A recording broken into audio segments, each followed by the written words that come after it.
Let's watch a bit of this. Big up Black American for posting on the on the Discord. Big up Black American for posting on the Discord. Big up Black American for posting on the Discord. Let's watch a bit of this. We investigated the shady business behind the UFC. We investigated the shady business behind the UFC courtesy of Luke Thomas and the More Perfect Union. Big up them. Let's go. 2026 is going to be the biggest year in UFC history. Coming off of $1.4 billion in revenue, they just launched a 7-year, $7.7 billion deal with Paramount and are planning multiple title fights at the Oh, it's a 7-year deal. Shit, that's a long time, isn't it? White House on Donald Trump's 80th birthday. We're going to have a UFC fight on the grounds of the White House. We're going to take over Washington, D.C. the week of the fight. This is great news if you're a Trump donor or a tech mogul, but for your average fan, UFC's massive growth hasn't necessarily been so great. Ticket prices to attend fights are through the roof. Why do I need generational wealth to go to a UFC event? Last row in the arena, $500 each. And a lot of fans feel like the product is just getting worse every year. This is going to be so bad.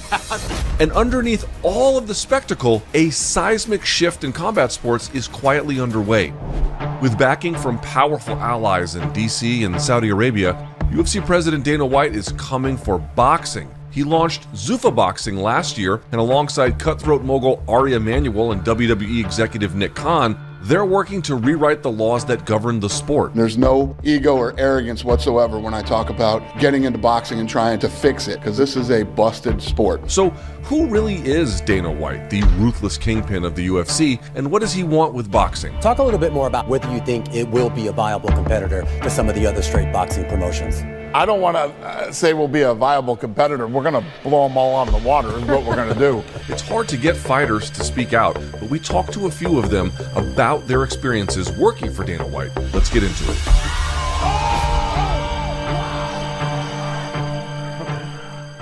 While reaching UFC is the pinnacle for MMA fighters, working for its boss hasn't exactly been a dream. In 2014, a group of former UFC fighters filed a class action antitrust lawsuit alleging the UFC had illegally monopolized the MMA market and suppressed fighter pay. The case dragged on for a decade. The UFC fought it every step of the way. In one testimony, Shane Carwin, a former UFC heavyweight, wrote that CTE has left him bedridden for days at a time, unable to hold down a job despite owning an engineering degree. Finally, in 2024, the UFC agreed to pay $375 million, but admitted no wrongdoing. They decided to settle the case out of court. So for me, that was a bit of a disappointment in that we didn't actually get to argue it, right? We didn't get to call BS. So in 2025, a second lawsuit was filed, this time representing fighters from 2017 onward.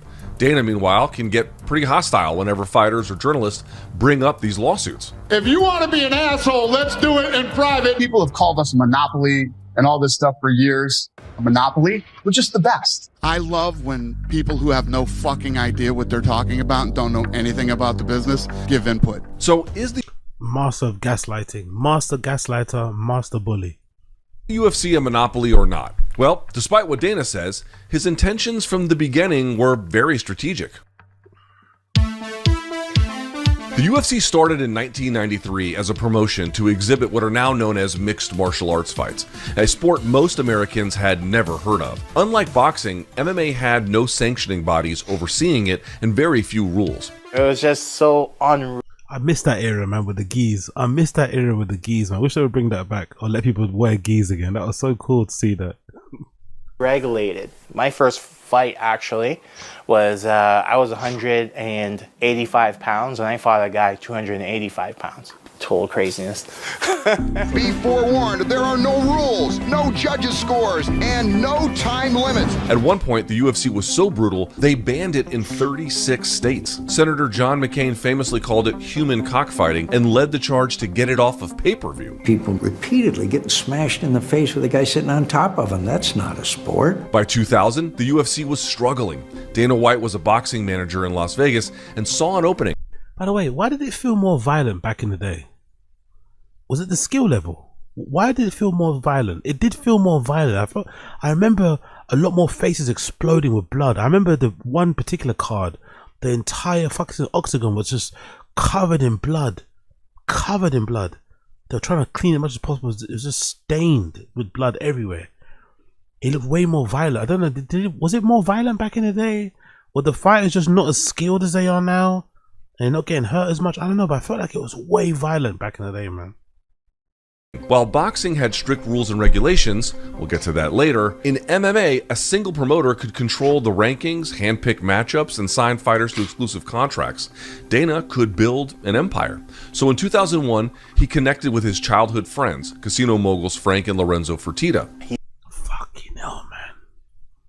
Imagine those being your childhood friends. Imagine your childhood friends go on to become some of the biggest names in fucking casinos. You know what I mean? Imagine your childhood friends are like proper high level, super rich businessmen. Like, could you imagine that?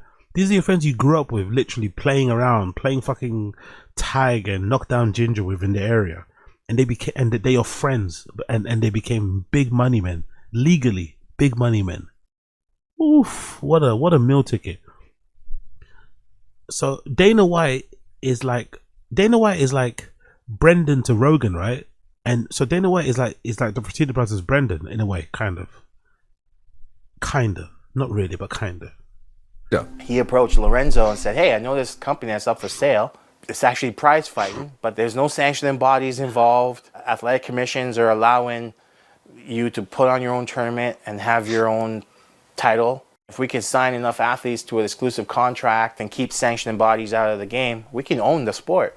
They bought the struggling UFC for $2 million. The new ownership... $2 million, what an incredible investment. They bought the UFC for only $2 million. What an incredible... Don't get me wrong, they put a lot of money into it, but $2 million. Wow. Group struggled to find consistent venues for the first UFC event after their acquisition. Most venues rejected these early UFC events. They were deemed too seedy or grotesque. None of the venues wanted this. You know, they didn't believe in it, they didn't like it, and they were worried about the type of crowd that would show up for this type of event. But there was one guy in Atlantic City who saw no problem with a fledgling combat sport. Oh wow, big up. Trump was involved in it early. I didn't know this. This is a great documentary. In a cage. Does anybody watch UFC, the great Dana White? So Donald Trump offered to host Dana's first event at his casino. Dana, congratulations on your first show. That's got to feel good. Basically, what we want to do is we want... Oh, so Dana and Trump go back a long time, innit? I didn't know that. They go way back. to make the Super Bowl of mixed martial arts. And thus began the quarter-century friendship between Donald Trump and Dana White. My fellow Americans, it is my honor to introduce the 45th and soon-to-be 47th President of the United States, Donald J. Trump. And then, in a very savvy move, he turned cage fighting into reality TV. You either cut the weight in 2 hours or you quit now and become eliminated. Where he could develop a pipeline for talent and big personalities. For fighters, this was a potential... This is where Brendan got his chance, isn't it? Well, they feature Brendan in this clip. This is where Brendan got his chance. Lucrative opportunity and could help carve a path to stardom. On this season of The Ultimate Fighter, I finally got this shot into The Ultimate Fighter. This was my third time auditioning for it, and I was like, okay, that's it. This is my chance. Cajun Johnson is a former MMA fighter living in British Columbia. Welcome. This is like cribs. He now owns a gym, training the next generation of fighters. Okay, Moya, Daddy's gonna go to the gym. Okay, come, give me a hug. So sweet. After appearing on The Ultimate Fighter, you ready? Fight! Cajun was offered a contract with the UFC. Good, Dad, looking good. I was so happy. Finally, I'm not gonna be broke. Rachel Cajun here, Extreme Couture, Las Vegas. Bunch of heavyweights in the building. You know what it is. Finally, I don't have to worry about how I'm gonna pay rent. That was the main thing. It was a huge relief. But that relief soon turned into an uncomfortable realization about the fine print of the deal. First and foremost, UFC contracts are exclusive, which is a huge difference from the pre-Dana White era. No one had exclusive contracts to the degree that they do now. I fought in Pride and the UFC at the same time, and many athletes did. Imagine if in tennis, Wimbledon had exclusive contracts with all of their tennis players. I never thought about that, you know. I never once considered how weird that is. So they can't even fight on like the European circuit. they can't even go and fight in the Middle East. On like another, I mean, or like in the in Eastern Europe, they can only fight with the UFC until they get cut or let go. That's pretty crazy, isn't it? That kind of level of control, and then you don't pay them enough as well, so they have to fight more. But then the more they fight to earn more money, the more susceptible they are to losing. If they lose too many fights in a row, then it cuts them. So it's like, god damn. They wouldn't be able to play anywhere but Wimbledon. Nice work, Alex. Trap that and put it behind his back. After your kick lands, both hands. Oh, big up Andrew. Is that true? Okay, I'll check it out. Big up Andrew W. Katana Johnson rules. He has some of the best technique videos on YouTube. Okay, I'll check him out. Big up Andrew W. Great suggestion, that one. The UFC contract can lock a fighter up for 3 years, sometimes more, even with inactivity. And the rates only modestly increase, sometimes if at all. You could be out of the UFC before 3 years quite easily. You could also fight for a title in the UFC before the end of that 3-year contract, which if you were not able to renegotiate that contract, then you're going to be fighting at those same rates. Those rates are what you get paid to show up and what you get paid to win. And the money isn't nearly as good as people might think. I was making $8,000 to show, and I was making $8,000 to win. People might think that $16,000 is a lot, but I fought once that year, so $16,000 for the year. God damn. 8 to show, 8 to win is crazy, isn't it? And you fight once a year, 16 grand, not including the fees for the gym, trainers, nutrition, travel. Oh yo. Not super crazy. And expenses for the fighters come out of their own pockets. My training costs, that could be a gym membership, my coach, your shin pads, your gloves, your headgear, healthy food, any supplements that you need to use. A lot of the time you have to pay for your blood work because you get tested before you fight. We're not here just to take part, we're here to take over. If you're Conor McGregor or another top star, sure, you can afford these costs no problem. But for the other 500 plus fighters on the UFC's roster, it can be a different story. It can get crazy expensive. So how were these guys even making ends meet? Fighters were able to get all their own sponsors. If I had a friend that had a company, I could get him to sponsor me and I could put his logo anywhere on my shorts. I could wear whatever shorts I wanted. Most times we would actually make more money on sponsorship than we made on the fight. But in 2015, the UFC signed... That's what I thought would have worked better, to be fair. Like I said previously, if the UFC doesn't want to pay these guys a good base salary, just let them have a little section of their shorts. A small section towards the bottom of the left fucking leg or something, right? A little square where they can put as many logos as they can fit into that square. That's how they get paid, to supplement their income. That would work so much better. Instead of locking them down to these contracts where they don't make them enough, they make like what, 20, sometimes nearly 20, 30 grand a year. That's not enough. Let them make the money up with the sponsors. It's not that difficult, but the UFC wants everything. They want fucking everything. Exclusive $70 million deal with Reebok and banned all personal sponsorships during fights and promotions. Reebok has stepped up. These guys are spending a lot of money. We're giving every dime of the money that's coming in to the athletes. But you took 80% of our sponsorship dollars. That's food off our kids' table, food out of our kids' mouths. And since fighters are classified as independent contractors, they also don't get company benefits. Peter, Alex, your pads. That means no comprehensive health insurance, no pension, no collective bargaining rights, but they sign the contract with dreams of reaching the top. And if a fighter gets injured or is unable to compete, the UFC can pause their contract, locking them in for even longer. This is exactly what happened to Cajun. I'm finally into the UFC. It's taken like 13 years for me to get here. And then bang, one shot, all of that went down the drain. In his first UFC fight, Hands up, Cajun, hands up. Cajun was knocked out and had his jaw broken in 3 places. Jesus Christ. Yes, my God. Your jaw is painful? Yeah. Oh! Traumatic brain injury is nothing to shake a stick at. For me to get back to 3 places.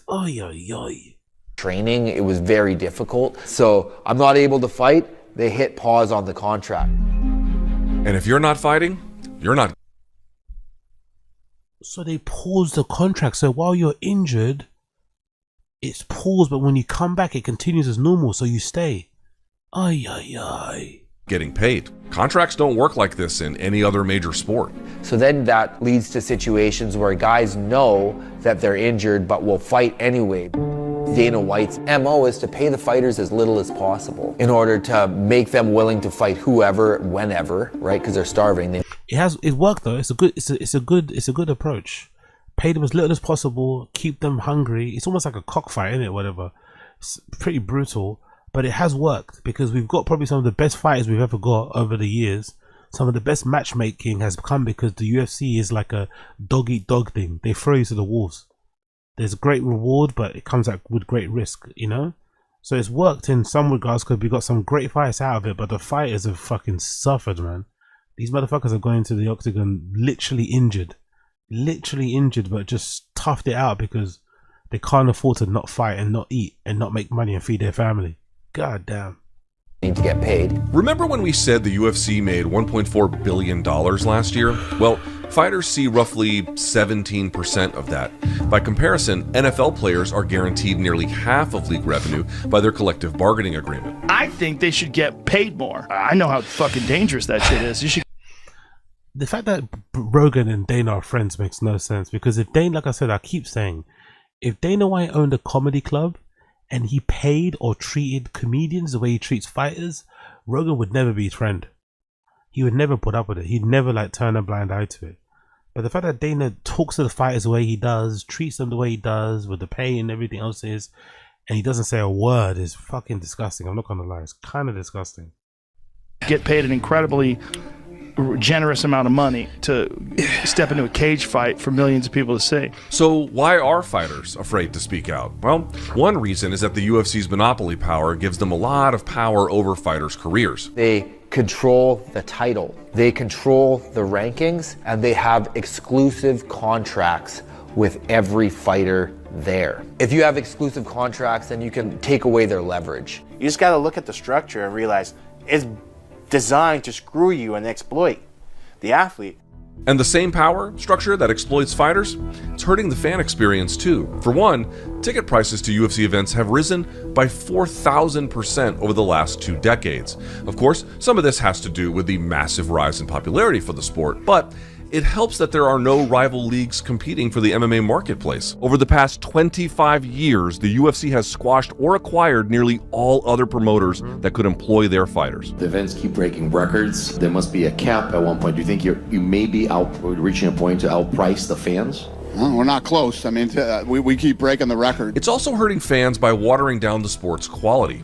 This happens when elite athletes turn down MMA entirely because the money isn't worth it. Heavyweight champ Francis Ngannou walked away from the UFC rather than fight under their terms. He had requested better health insurance, the ability for all UFC fighters to have sponsorships, and a fighter advocate present during all contract negotiations. You know how restrictive the UFC contract can be for independent contractor. There's not really a lot of things that you can do when you are in that contract. And what was Dana's response to the former heavyweight champion? So he's full of shit there. Believe me, I have no sleepless nights over Francis leaving. The bottom line is all of this results in the fans though, the fucking fans though. Both fighters and fans getting a worse product out of UFC in recent years. In fact, this is exactly what happened. You know, I'll leave it there for now. People, check out yourselves. Big up Black America for the recommendation. Great recommendations. The title of the video is We Investigate the Shady Business of the UFC, or the shady business behind the UFC. Check it out. Check it out. Check it out. I'm pretty sure Luke Thomas isn't going to be on Dana's Christmas card list. I'm pretty sure Luke Thomas is not going to be on Dana White's Christmas card list anytime soon. But really good video. Big up Luke Thomas.